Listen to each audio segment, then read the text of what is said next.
Hey guys, and welcome to season 3, episode 23 of Valley Views. I'm your host, Amanda Joy Christensen, and I'm coming in from the most beautiful, wonderful city in the world, Las Vegas. That is, unless you hate it here and can't stand 109-degree heat, then please don't move here. We're full. I'm really excited to bring you this week's episode as it is sort of going to be another episode about ways to navigate Las Vegas, whether you're a newcomer to the city or someone who's lived here for a while that is trying to understand the ever-changing political, socio-economical, and, well, black market way of just understanding what happens in Vegas, why are so many people visiting, and God, aren't you guys running out of water? I mean, for real. This episode tonight is called Little Miss Nobody. As many of you know, if you've been following my story from day one, I moved to Las Vegas 3 days before I turned 21 from Philadelphia. I knew no one here and had a one-way ticket as well as a one-way letter to UNLV to study hotel management. At only 20 years old in 2009, I got off a plane in the middle of the night and essentially found myself staying at the MGM, well, living there because I was homeless night one. But I digress and I joke about it. But what unfolded after that night and 13 years later are really some of the more pivotal moments that really have allowed me to truly step back into a city that, although it's dog eat dog or claw scratch claws, I choose to just authentically report on facts and real life experiences about me and my life. I'm also always honored when someone comes to me and allows me the opportunity to share an interview, curated story about who they are. Valley Views is a platform that I created in a time when I needed a space to heal in a town that so many people are allowed to have a platform or have a best-selling book because they lived here for 3 years and survived, or they were a part of a shooting and it was so devastating that I had to write a story about it because it's so impactful, but yet block people who make comments about that too. I've continuously been harassed and spammed ever since I've chose to step into the limelight in a city that I've lived, breathed, and bled in for 20 years. I've made millions of dollars. I've booked thousands of reservations. I've spent countless holidays and countless nights giving up opportunities and freedom to make some rich asshole money. And I'm not complaining because everyone needs a job. But I find it so ironic that people continuously treat me like I'm a little miss nobody in a city where I've earned my seat. I've put in the hours, and I'm not some paid fucking advertiser trying to make $1 million and get 1 million views. And yet, people would rather defend serial blackmailers and people who make up lies about women after they sexualize them than a girl who is pregnant and lost a baby.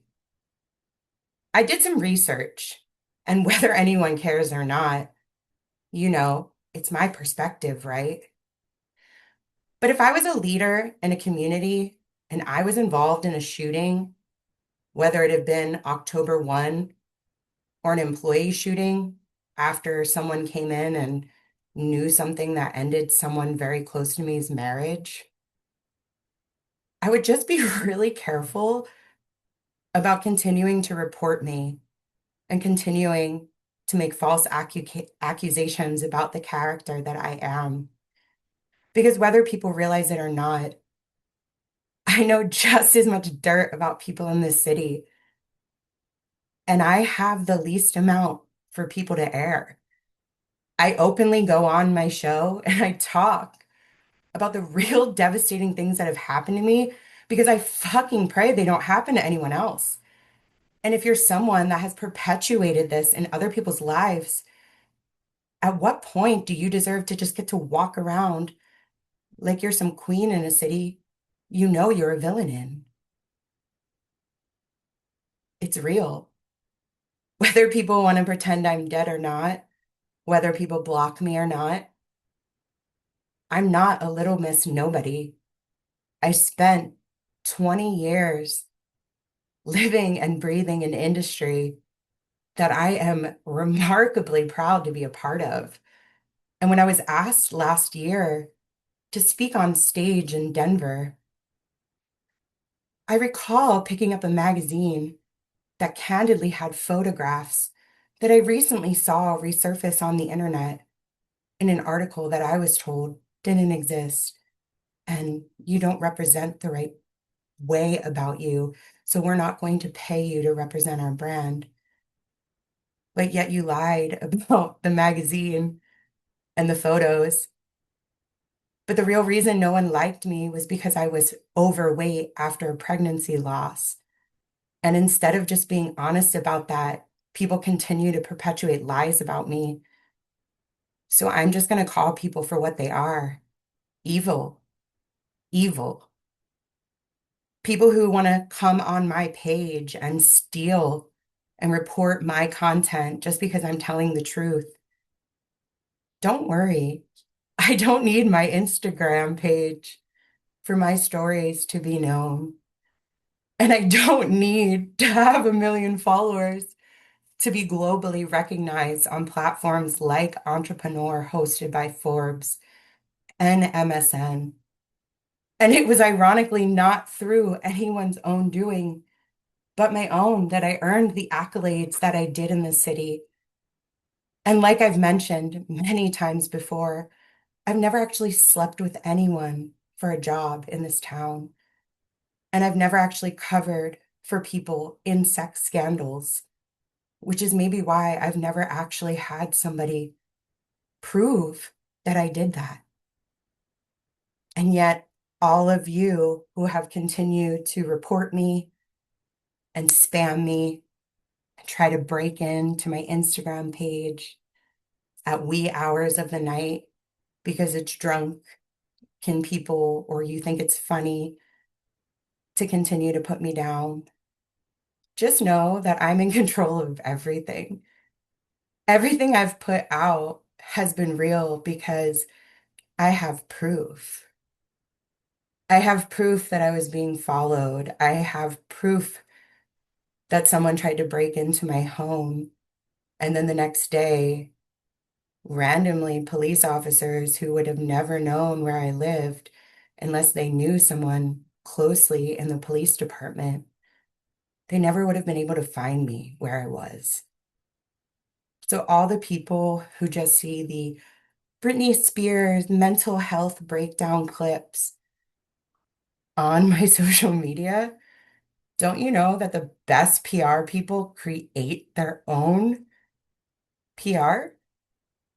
Don't you think that the tabloids have been a lot more fun with Amanda Joy Christensen and her little Valley views? Because the truth is, everybody who just sits around and acts like this shit doesn't happen, it's not up to me to decide who's right or wrong. It's up to God. And I lived in this town for a really long time, participating and standing on guard to hide the vices and the secret societies and the occultic things that happened here. And when God showed me the light and he proved to me that I didn't need to participate in those things for people to trust and believe in me, he delivered on that.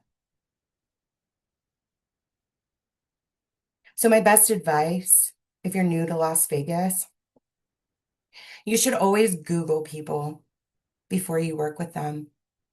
And you should make sure that the accolades and the information about who they are online mirror the real characteristics that these people show you in real life.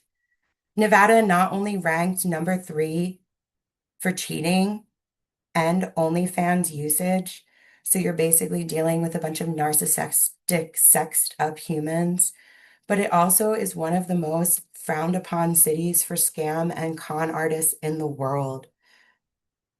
I've lived here 20 years. I've had my identity stolen 4 or 5 times.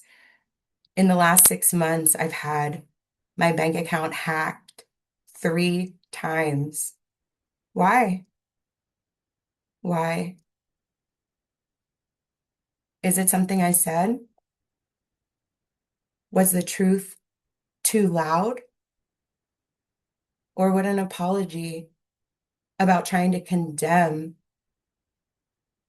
someone going through something, but it was because I wasn't willing to post pictures of myself naked at the gym or at the pool or wherever, or sleep with someone to have a job.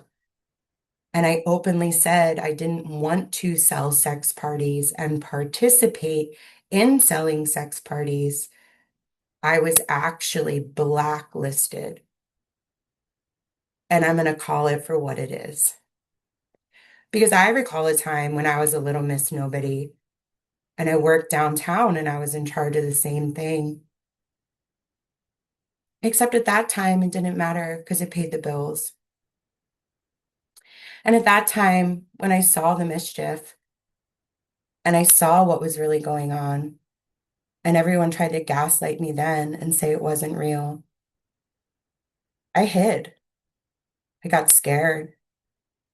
I was told, Amanda, you can never talk about the real things in Las Vegas. One, people won't believe you. And two, there's certain parts of hotel industry, the Area 51 of what happens behind the scenes, that if it ever got out, it would ruin people's reputations. Doesn't it almost sound like Washington, D.C.? At what point is Vegas just a mini version of that? Just a way to cover up political nonsense? I read a really interesting story about Floyd Lamb Park. And it was really interesting because whether you know it or not, let me give you a little history.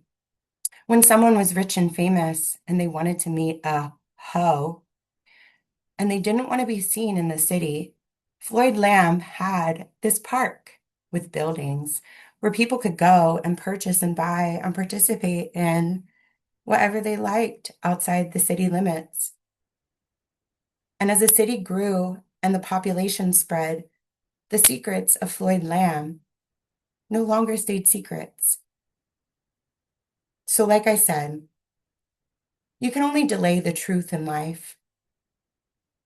And the more you make up lies, and the more that you're so brain dead to believe them, you're really just ruining your own opportunities. I don't care about people liking me. I care about people knowing how wronged I've been and how many golden opportunities people have literally stolen from me that were mine. I was asked to speak at the hospitality show last year for an organization, and they told me I didn't look right to represent their company. So I paid my own way to go to Denver, and I still represented their company. And I paid for the flight and the hotel room and all my amenities. And I was told that it wasn't considered a business expense. So the company would not be giving me that money back, even though the American Hotel Lodging Association invited me. And when I got there, I opened up the magazine to find the article that they had told me I would have part in writing, to see that it was stolen by women who made up a lie about me and then blocked me on social media. When I got back from the hospitality show the next day, I was called into the office because I had drunkenly texted someone who allegedly reported I was trying to solicit them and harass them.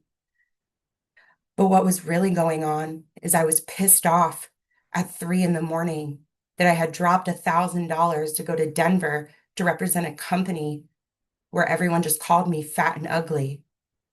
And no one helped me with any of the tasks that they were getting paid to do, including this said person who was making $20,000 a month to provide me with the connections and the tools that I needed to succeed because I had it in writing, in a contract. So my 3 a.m. drunk text calling myself a trashy bitch was intentional. Because why would you treat me that way if you were making $20,000 a month to help someone be successful, unless you were intentionally told to sabotage me because I was nice to you? I looked up to you because you had done something previously like that and spoken on a stage at the hospitality show. And here I was, made to be told that I was out of line after I was purposely discriminated against, called fat and ugly, said that the clothes I wore to work were not, I'm sorry, sexual enough, and then continued in every meeting I ever had with you and these people to do my job, to just sit around and listen to the sex parties you all went to in, where was it, Steve? Eve, New Orleans? So please continue to send the National Guard, the police department, the CIA, the trolls of the internet, and the Jewish and Masonic Brotherhood to intimidate me. Because here's the other part about me, Little Miss Nobody. I've lived here 20 years. I know the families that run the city, and they're not the people on the billboards. And when you all hired me, you underestimated the capacity and the knowledge of the full network that I had of Las Vegas. So please continue to spread lies and slander about the girl who looked up to you, sir. Because in a split moment, I actually thought you were a reputable hospitality professional, not someone secretly peddling things that were on the black market on the internet. And maybe if you didn't want people to know that, you wouldn't be in a public OnlyFans Big Daddy group. This is Little Miss Nobody signing off. Happy Father's Day, everyone, especially to the moms who are fucking fathers too. I cannot wait to catch you guys on the next episode of Valley Views. And you know what's the best part about this episode? You can absolutely report my Instagram, send the trolls, and send the traps. But it's not going to stop the world from knowing that from the moment my feet hit this city, every single person judged me based on how I looked instead of the brain and the skills and the intellect I had. And in every opportunity I had to get ahead, some two-faced woman made an accusation and a lie about me after she herself was guilty of the things she accused me of. Until next time, this is Cruella de Vil signing off. Goodbye.